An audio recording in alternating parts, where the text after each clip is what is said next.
time is almost here now, and honestly, not many people are talking about this game yet. Which is pretty surprising because it fixes something that's been bothering people about Vampire Survivors style games for a while now. It's basically the same gameplay but in full 3D with multiplayer for up to 4 people. The twist is that your gear isn't just stat changes, but your helmet gives you one ability, your chest piece gives you another, your boots do something else entirely. Your whole moveset changes based on what you are wearing, and there are hundreds of abilities in the game. The setting is this time travel thing where everything got messed up. Medieval knights, modern robots, wasteland enemies all mixed together. You've got an MMO style hub where you upgrade gear and pick missions. When we first saw it, we figured it was another live service cash grab, but there's actually no microtransactions at all. Everything unlocks just by playing. Runs take about 15 minutes. You explore, kill enemies to fill a meter, and the boss spawns when it's full.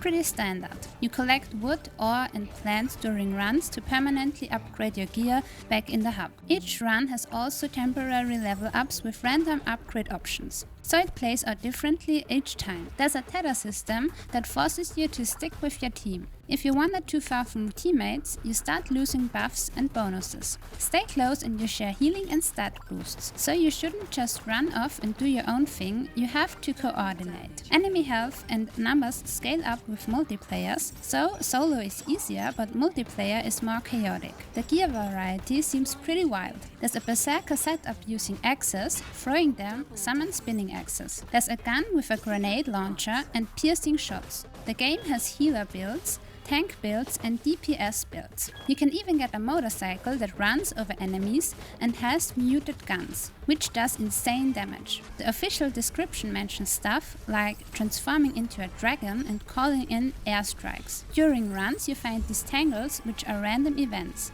Sometimes they give items, sometimes they spawn enemies, sometimes there are challenges like standing on pressure plates. There are also turrets scattered around that explode or shoot at you. You can use a mount to move faster between fights, but not when enemies are nearby.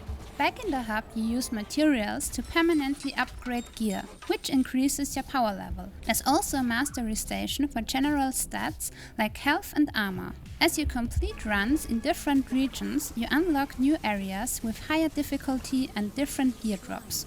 The runs are short enough that even if you die, it's not a huge time loss. You keep all the loot and materials, so there's always progression. At the end you get a breakdown showing damage dealt, kills, damage taken, all that. If you're playing with friends, it should be fun to see who performed better. The game has seasonal content and leaderboards, and they're planning to add PvP later. Right now it's just co-op. The hub has shops for cosmetics, emotes, mounts, but again, everything is earned through gameplay. And this sentence concludes today's video. If your time was respected, a like or comment is very much appreciated.